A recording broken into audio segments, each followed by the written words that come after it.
debt and learning how to manage our money better. We've got 12 of the guys from our men's home here today, guys who I'm sure were going along in life and something happened that got you off track. And I thought, probably for at least some of you, money was involved. You're shaking your head, yes. And it's amazing how good money can be and how much good it can do if it's managed right, but how much damage it does to people's lives if they don't have the right attitude toward it. And so I'm going to start by reading you a little story. I paraphrased it from a book from Robert Katz, and it was entitled, "If Money Could Talk, What Would It Say?" I'm depressed and sad because I'm tired of people abusing me, using me for wrong purposes, fighting over me, stealing me, lying, cheating, and committing crimes to get me. I get blamed, as some say, for most divorces. I'm tired of fighting with greed all the time. I'm hoarded, I'm stolen, and I'm wasted most of the time. People think I'm their security, but I'm not. They act like I'm God, and I'm certainly not. I just wish people knew how much good they could do with me if they treated me right, and how blessed their lives could be. There are 2,000 Bible verses that talk about money. 2,000. Jesus talked more about money than he did heaven and hell put together. It's pretty amazing. It is really a very major part of our lives, and you have to know how to have a proper attitude toward it.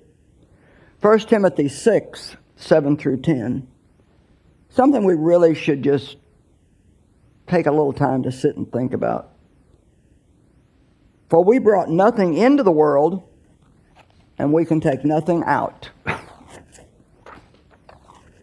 But if we have food and clothing, we shall be content with that. Now, you know how well that message goes over in the society we live in today? It's very difficult to get people who live in a Western culture to be content unless they have everything that seems to be out there. And I've been in a lot of third world countries, and they have very little.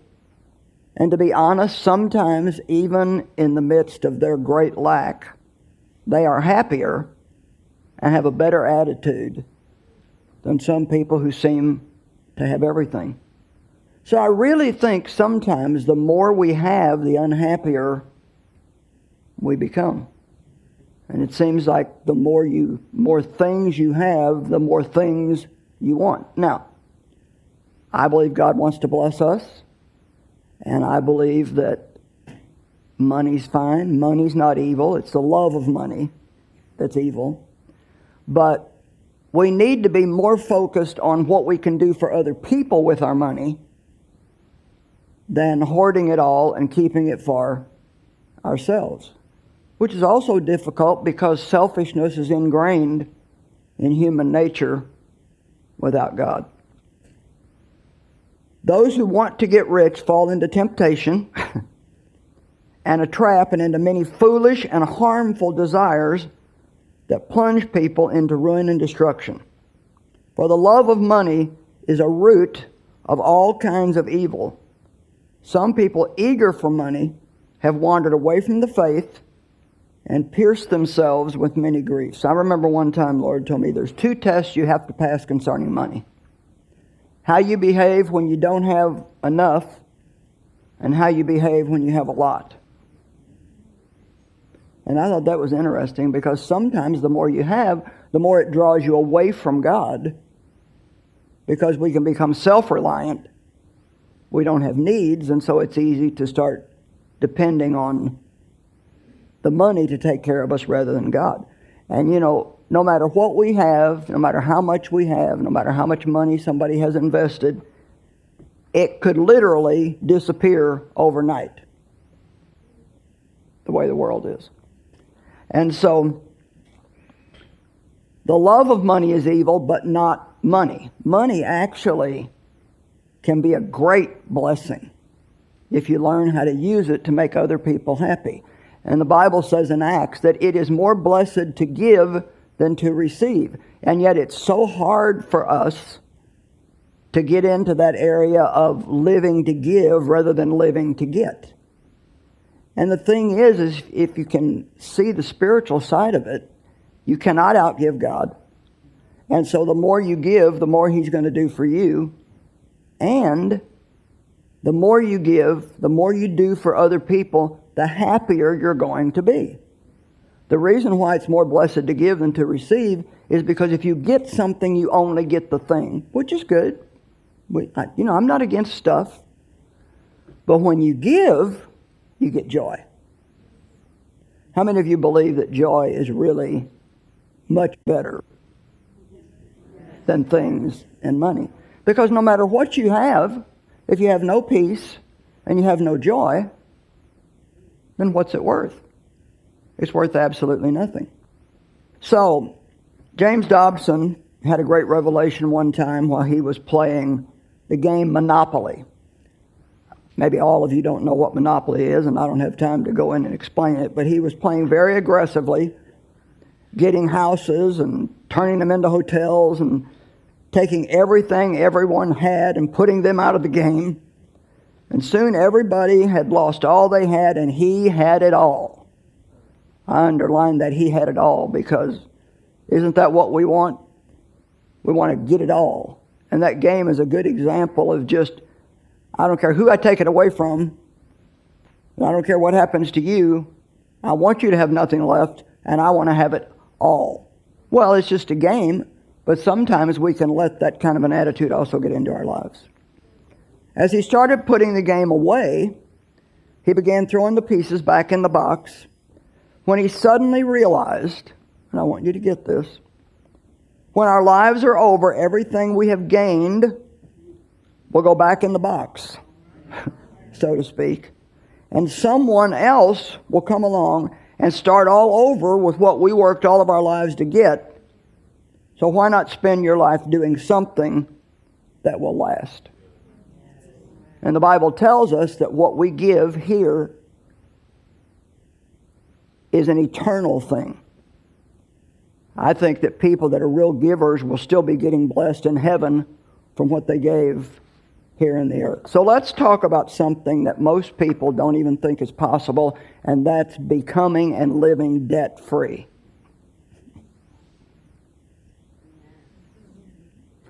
You can never do it if you don't believe it's possible. And so, all things are possible with God. You can live debt-free. Debt is very oppressive. It's a very heavy burden. Gives people nervous breakdowns, stress of all kinds. It never occurs to these people that they could live debt-free if they handle their money wisely. Mark 19:26, Jesus looked at them and said, "With man, this is impossible, but with God, all things are possible." That is like my scripture for the year. I want to really stir myself up in faith again and just believe there's nothing that God can't do. So everybody say nice and loud, I can live debt-free. I can live debt-free. Boy, doesn't that sound good? A person can never be debt-free if they're addicted to instant gratification. And boy, we have a big problem with that today, don't we? We want it right now. But if you ever want to be debt-free, you have to learn how to be patient and save for what you want, and then pay for it and not have a debt on it. Being debt-free requires saving money for things you need, and I drew a big circle around you need. Because you see, we think we need a lot of things that we really don't need. Or we can even think that we need something that we've already got 50 of at home. How many of you ladies can see a pair of earrings and think, oh, I need those? I used to buy earrings because they were pretty, and then I didn't have anything to wear them with. And a girl that I buy a lot of my clothes from, she'll have some pretty jewelry in her shop, and I'll say, "Oh boy, those are pretty. I want those." And she'll say, "Now wait a minute, Joyce, what are you going to do with them?" And I wonder how many things you have in your home, in closets and drawers, that you've paid for and have never used one time. And couldn't even find if you needed it. You have to stop spending everything you have and then borrowing more to get all these things that you want but really don't need. Now, credit cards are great if you can manage them, but to be honest, the only way that you should use credit cards, and it may take you a while to get to this point, is to not put anything on them that you cannot pay off at the end of the month. Use them for convenience only. Because what most people do is they run up this big credit card debt, and then they make the minimum payment. You know, people, you have to be an investor in life and not a gambler. You can't just do the wrong thing and gamble that you're going to get a right result, because you won't. I just wrote a book on Proverbs, and boy, I tell you, when you study Proverbs, I mean, you just come out with one conclusion. The wise man is going to prosper, and the fool is going to have nothing but a mess in their life, in every single area of their life. And to me, this is my own definition, but I say that wisdom is doing now what you'll be happy with later on. And foolishness is having this need for instant gratification and doing things that really just are not wisdom. So you cannot be addicted to instant gratification. When we borrow money, we are spending tomorrow's prosperity today. So think about that. And then when tomorrow comes, we have to borrow to pay what we owe.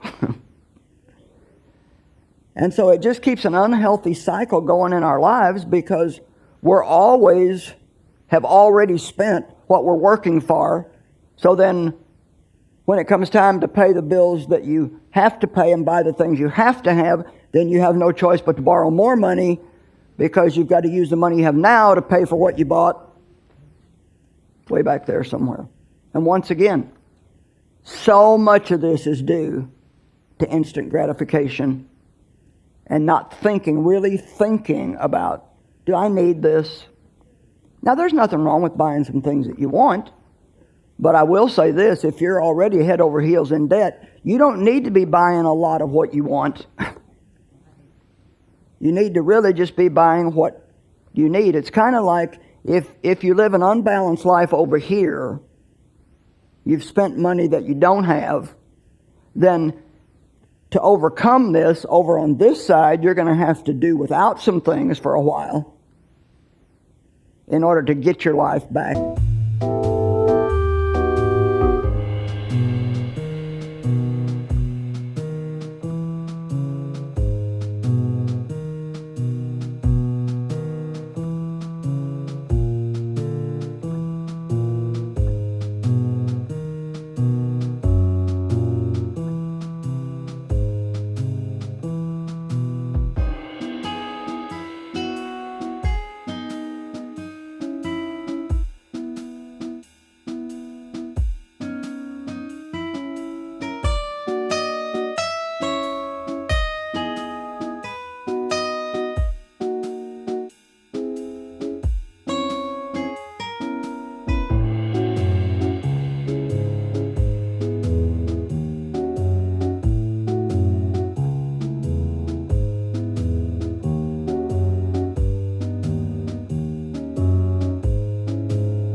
In balance.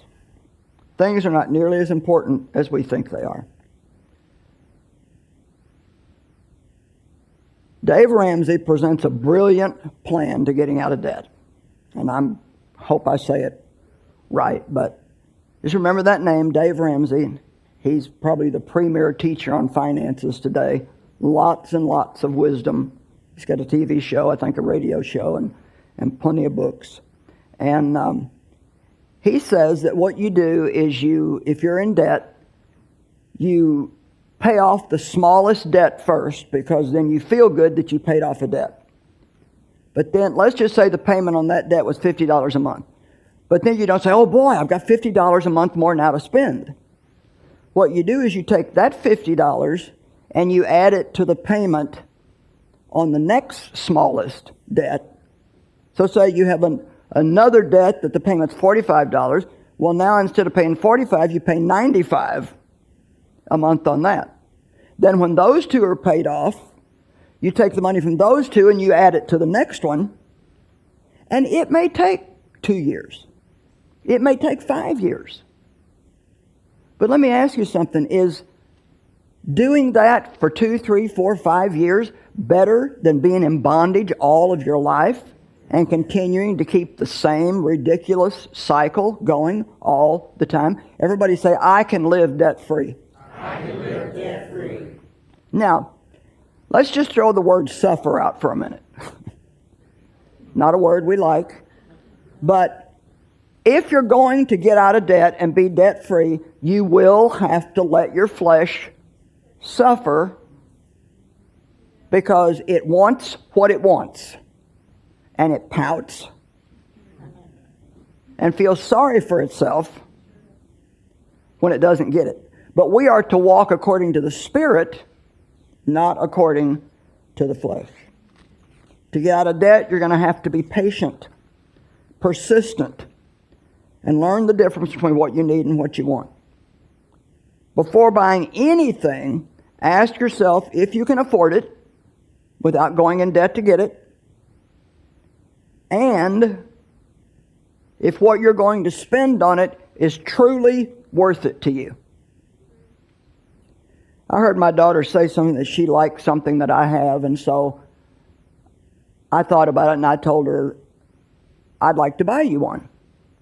And she said, oh man, that'd be great. And she called me the next day and she said, you know what, I've decided not to let you buy me that. And I said, well, why not? I mean, who wouldn't want a free gift? And she said, you know what, I thought it over, and she said, yeah, I would like it, but she said, it's not worth it to me, the amount of money that it costs. And she said, I want to use your money the same way I would use mine. Now that's a smart kid. And so I want to say something, and I want you to remember this. You can't just expect money, you have to respect money. And I think that's worth writing down and keeping. You can't just expect money, you have to respect money. And respecting money means that you don't just use it frivolously. You know, if you're going to spend $20, I don't think you have to have a prayer meeting about it and wait 4 days. I mean, unless you don't have the $20, then you do. But if you're going to buy anything that's any sizable amount of money, I strongly suggest that you sleep on it for a night. Because when you're looking at something in the shiny case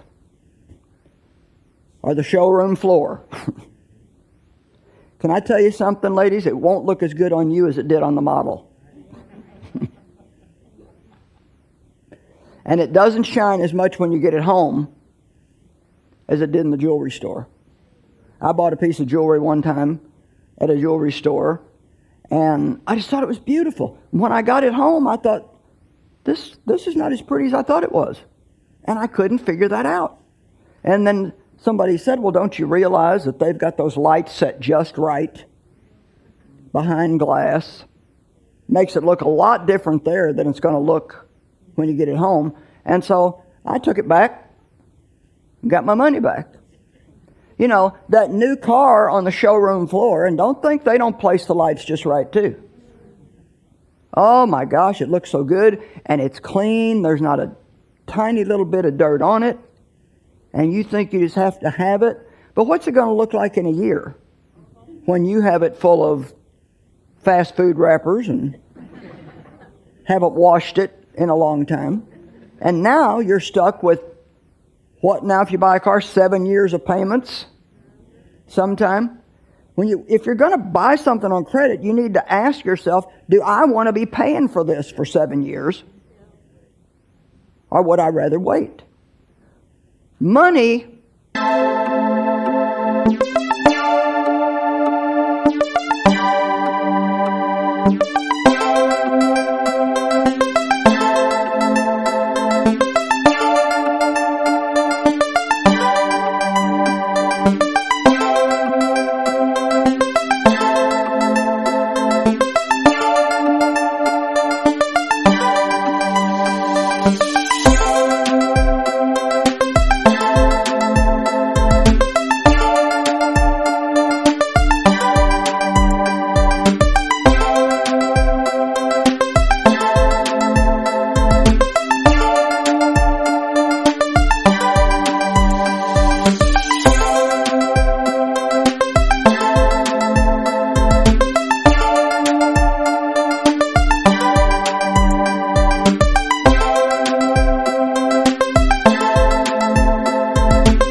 has a great temptation attached to it. And greed, I think, can get all of us unless we fight it. And the only way that I know how to fight greed is with generosity. I think if you're a generous person, then greed cannot get you. So don't just expect money, but respect money. Luke 14, 28 and 29. Suppose one of you wants to build a tower. Won't you first sit down and estimate the cost to see if you have enough money to complete it? But if you lay the foundation and are not able to finish it, everyone who sees it will ridicule you. I remember a subdivision that we drove by occasionally when we were in this certain area on our way back and forth to the airport. And it had a great entrance, and there was partial of 2 houses built in there, and it just nothing. It never. What happened, we'd say? Well, obviously they committed to something that they didn't have enough money to finish. And so it looked ridiculous with this beautiful front and 2 half-built houses. And to be honest, when we spend all this money on credit and then maybe end up having to file bankruptcy, I know some people have to do that. I'm not trying to make anybody feel bad, but that's something that we should not let ourselves get in that kind of a mess to have to do. Because we always should be responsible to pay our bills. If you're going to make a debt, pay it and pay it on time. Before you borrow money for any item that's expensive, think about it. I tell this story sometimes. I'd saved up, I think it was $300. I don't remember. If you hear me tell it on another teaching, it'll probably be $200. But today it feels like $300.